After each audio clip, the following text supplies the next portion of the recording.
Hey guys, Assalamu alaikum. இன்னைக்கு இஃப்தார் டைம்ல செய்யக்கூடிய ஒரு சூப்பரான கூல் ட்ரிங்க்ஸ் ரெசிபி தான் பார்க்க போறோம். இந்த சாபுடானா ட்ரிங்க் எப்படி பண்ணலாம்னு பார்த்துடலாம் வாங்க. ஃபர்ஸ்ட் நம்ம அகர் அகர் ரெடி பண்ணிடலாம். நான் 1 லிட்டர் வாட்டர் எடுத்துக்கிறேன். உங்களுக்கு எவ்வளோ ஸ்வீட்னஸ் வேணுமோ அதுக்கு ஏற்ற மாதிரி சுகர் ஆட் பண்ணிக்கோங்க. 1/2 கப் அகர் அகர் நான் எடுத்துக்கிறேன்.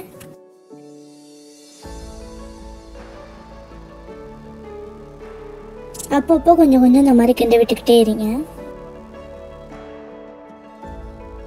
அகர் அகர் நல்லா கரைஞ்சி இந்த மாதிரி வாட்டர் கிளியர் ஆனதும் நம்ம அதை ஃபில்டர் பண்ணிடலாம். நான் இன்னைக்கு இதை 2 பார்ட்டாக டிவைட் பண்ணிக்க போகிறேன். என்கிட்ட பைனாப்பிள் பியூரி இருந்துச்சு, அதை ஒரு பார்ட்டில் நான் ஆட் பண்ணிக்கிறேன். உங்கள்கிட்ட ஃபுட் கலர் இருந்துச்சுன்னா நீங்கள் அதை ஆட் பண்ணிக்கலாம். ஆனால் நான் இன்னைக்கு எந்த ஃபுட் கலரும் ஆட் பண்ணல. ஒரு பிளேட்டில் இதை நம்ம ஊற்றி செட் பண்ண விட்டுருவோம். இன்னொரு பார்ட் எடுத்து வச்சோம் இல்லையா, அதில் நான் இன்னைக்கு ரூ அஃப்ஸா ஆட் பண்ணிக்கிறேன்.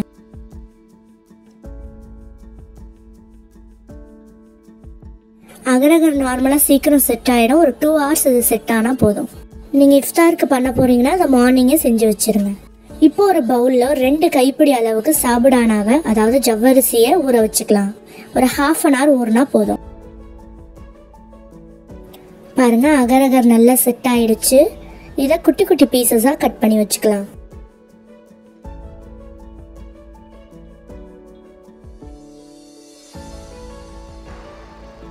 இந்த அளவுக்கு குட்டியாக கட் பண்ணி வச்சுக்கோங்க, அப்போ தான் சாப்பிட்றதுக்கு ஈஸியாக இருக்கும். இப்போ ஜவ்வரிசி நல்லா ஊறி பெருசு பெருசாக வந்துருச்சு. இதை ஒரு பேனில் போட்டு நம்ம பாயில் பண்ணிக்கலாம். ஜவ்வரிசியோட அந்த வெள்ளை கலர்லாம் போய் ஒரு கண்ணாடி பதம் வர ஆரம்பிக்கும். அது வரைக்கும் நம்ம இதை பாயில் பண்ணணும். ரொம்ப பாயில் பண்ண விட்டுட்டோம்னா ஜவ்வரிசி குழஞ்சி போயிடும். ஒரு 5 to 7 minutes இது பாயில் பண்ண விட்டால் போதும். இப்போ ஜவ்வரிசி வெந்ததும் இது ஸ்ட்ரெயின் பண்ணி வச்சுக்கலாம். ஸ்ட்ரெயின் பண்ணி நார்மல் வாட்டரில் வாஷ் பண்ணி வச்சுக்கோங்க, அப்போ தான் ஒன்றோட ஒன்று ஒட்டாமல் இருக்கும். நான் இன்னைக்கு பனானா அண்ட் கிரேப்ஸ் 2 ஃப்ரூட் எடுத்திருக்கேன். நீங்கள் உங்களுக்கு விருப்பமான ஃப்ரூட்ஸை எடுத்துக்கோங்க. இப்போ நம்ம ட்ரிங்க் ப்ரிப்பேர் பண்ணிடலாம். நம்ம கட் பண்ணி வச்ச ஃப்ரூட்ஸை ஒரு பேனில் ஆட் பண்ணிக்கோங்க. அதோட நம்ம வேக வச்ச ஜவ்வரிசி ஆட் பண்ணிக்கோங்க. கட் பண்ணி வச்ச அகர் அகர் பீசஸையும் ஆட் பண்ணிக்கோங்க. ஒரு தடவை இதை நல்லா மிக்ஸ் பண்ணி விட்டுக்கோங்க. ஒரு 1/2 hour நல்ல சுண்ட காய்ச்சின பாலை இதில் ஆட் பண்ணிக்கோங்க.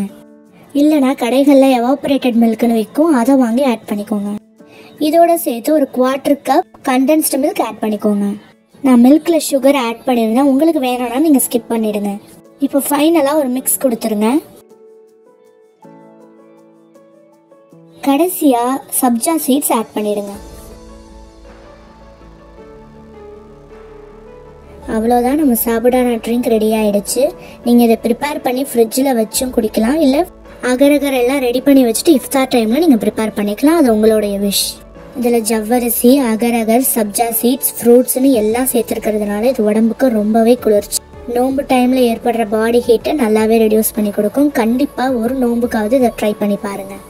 கண்டென்ஸ்டு மில்க்கும் எவாபரேட்டட் மில்க்கும் ஆட் பண்ணியிருக்கிறதுனால நல்லா ரிச் அண்ட் க்ரீமியாகவும் இருக்கும். பார்க்கவே நல்லா கலர்ஃபுல்லாக டெம்டிங்காக இருக்குல்ல. கண்டிப்பாக நீங்களும் ட்ரை பண்ணி பார்த்துட்டு எப்படி இருந்துச்சுன்னு எனக்கு கமெண்ட் பண்ணுங்கள். நெக்ஸ்ட் வீடியோவில் பார்க்கலாம். பாய்.